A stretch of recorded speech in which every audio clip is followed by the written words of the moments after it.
नमस्कार दोस्तों, स्वागत है आपका हमारे ऑनलाइन प्लेटफॉर्म में। और बायोलॉजी की इस क्लास में आज हम बायरॉइड्स को देखेंगे। तो बायरॉइड जो है छोटे आरएनए के खंड होते हैं जिनके चारों ओर प्रोटीन का आवरण या कैप्सिड नहीं पाया जाता है। तो जो वायरॉइड्स होते हैं वो आरएनए के क्या होते हैं, छोटे छोटे खंड होते हैं। इनके चारों ओर कोई कैप्सिड नहीं पाया जाता है। ठीक है। और 1971 में वायरॉइड्स की खोज सर्वप्रथम डाइनर ने नामक वैज्ञानिक द्वारा की गई थी। ठीक है। तो 1971 में बायरॉइड्स की खोज किसने की थी? डाइनर ने। ये अति सूक्ष्म एक रज्जु की आरएनए वाले रोगजनक परजीवी हैं, यानी कि क्या होते हैं, सिंगल स्टैंडर्ड होते हैं। इनका न्यूक्लिक अम्ल आरएनए अत्यधिक कम अणुभार 1.1 से 1.3 इंटू 10 की पावर 0 डाल्टन वाला अणु होता है। वायरॉइड्स के प्रमुख लक्षण हैं। अभी तक खोजे गए वायरॉइड्स केवल पौधे में ही रोग उत्पन्न करते थे।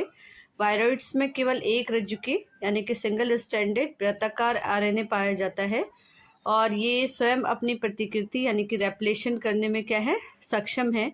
इनका आरएनए अणु अत्यधिक छोटा होता है जिसमें लगभग 246 से 288 न्यूक्लियोटाइड्स होते हैं। और ये क्या करते हैं, प्रोटीन आवरण की अनुपस्थिति के कारण इन्हें हम नग्न वायरस भी कहते हैं। और इनमें कैप्सिड क्या रहता है, अनुपस्थित रहता है। उसके बाद हम नेक्स्ट टॉपिक को देखेंगे, लाइकेंस। तो लाइकेंस कवक और शैवालों के परस्पर मिले रहने से बनते हैं। इनके शरीर का अधिकांश भाग कवक का बना होता है और कवक सूत्रों के बीचों बीच में शैवाल उपस्थित होता है, जैसे रिब्यूलेरिया और गिलियोकैप्सा, प्रोटोकोकस और सिस्टोकोकस इत्यादि। सामान्य रूप से शैवाल लाइकेन के ऊपरी सतह के समीप ही एक स्तर के रूप में उपस्थित रहता है। विभिन्न प्रकार के कवकों तथा शैवालों के मिलने वाले लाइकेन्स की अनेक जातियां बनती हैं। यदि लाइकेन्स के शरीर से उनके कवक और शैवाल के भागों को अलग अलग कर दिया जाए तो इनमें से प्रत्येक का जीवित रहना मुश्किल हो जाएगा। अतः ये क्या बनाते हैं, सहजीवी संरचना बनाते हैं। अब इनका स्ट्रक्चर की अगर हम बात करें तो इनका शरीर जो है सुका यानी कि थैलस वाला होता है, जो कवकों के सूत्रों में उलझे हुए रूप में बना रहता है। और किसी फोलियोस लाइकेन की सुकाय का सेक्शन काटकर किसी सूक्ष्मदर्शी से देखने पे इसकी रचना जो है ऐसी दिखाई देगी। थैलस या सुकाय के ऊपर की ऊपरी तथा निचली सतह ऐसी कवकों के सूत्रों की बनी होती हैं जो एक दूसरे से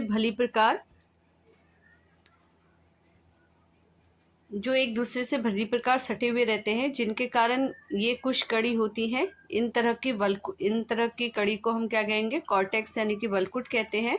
कॉर्टेक्स की दोनों सतहों के बीच में ढीले प्रकार के कवक सूत्रों का समूह होता है और इस भाग को हम मध्यांश यानी कि मेडुला कहते हैं। लाइकेन्स के शरीर के अधिकांश भाग का निर्माण कवक द्वारा होता है, जिसे माइकोबायोन्ट कहते हैं, और इनके शैवाल के भाग को हम फाइकोबायोन्ट कहते हैं। मध्यांश तथा वल्कुट कॉर्टेक्स के मध्य में शैवालों की एक तह होती है। ये शैवाल कवक सूत्रों के बीच बीच में उपस्थित होते हैं और सुकाय की निचली सतह पर मूलांगी कवक तंतु यानी कि राइजोडल हाइफी होते हैं, जिनके सहारे लाइकेन संपूर्ण सुकाय अपने अर्ध स्तर से लगा रहता है। अब देखिए लाइकेन्स का आर्थिक महत्व। लाइकेन्स वायु में SO2 के प्रति अति संवेदनशील होते हैं और यह वायु प्रदूषण का एक सूचक है। सल्फर डाइऑक्साइड के प्रति क्या होते हैं, ज़्यादा संवेदनशील होते हैं, जो वायु प्रदूषण का एक सूचक है। कुछ लाइकेन्स से ऑर्चिल नामक रंग गर्म रेशमी धागों को रंगने के लिए निकाला जाता है। तो जो है लाइकेन्स की ऑर्चिल प्रजाति से रेशमी धागों को रंगने के लिए रंग निकाला जाता है। आइसलैंड में सिट्रेलिया आइलैंडिका नामक लाइकेन्स को आइसलैंड मॉस कहते हैं और इसको गेहूं के आटे के साथ मिलाकर खाया जाता है। रोसेला को ऑरेसिन नामक रंजक व लिटमस प्राप्त होता है। तो रोसेला से ऑरेसिन नामक रंजक या लिटमस प्राप्त होता है। और अम्ब्लिकेरिया को आर्कटिक प्रदेश के लोग जो है भोजन के रूप में यूज करते हैं। प्राचीन काल में पैलेटिजेरा कैनाइजा जो है को कुत्ते के कांटे की दवा में के रूप में प्रयोग किया जाता था। तो बहुत पहले के लोग क्या करते थे, पैल्टीजेरा कैनाइना को जब कुत्ते काट देते थे तो उनकी दवाई के रूप में प्रयोग करते थे। और हवन सामग्री में मिलाने के लिए पाल्मिया और इवर्निया तथा रेमेलाइना आदि लाइकेन का क्या किया जाता है, प्रयोग किया जाता है। और क्लेडोनिया रेंजीफेरा लाइकेन रेंडियर मॉस कहलाती है और यह 12 सींगों तथा अन्य पशुओं का भोजन है। अब इसका पारिस्थितिक महत्व क्या है, इकोलॉजिकल इम्पोर्टेंस। तो अनेक क्रस्टोस लाइकेन्स जो चट्टानों पर उगते हैं धीरे धीरे उन चट्टानों का विघटन करते हैं और इस प्रक्रिया में लाइकेन द्वारा स्रावित अनेक रासायनिक पदार्थ भाग लेते हैं। लाइकेनों के मरने नष्ट होने पर ह्यूमस बनता है और इस प्रकार लाइकेन पादप अनुक्रमण में विशेष रूप से क्या होते हैं, सहायक होते हैं। लुबेरिया जो है, लुबेरिया को फेफड़े के रोगों में क्या करते हैं, हम प्रयोग करते हैं।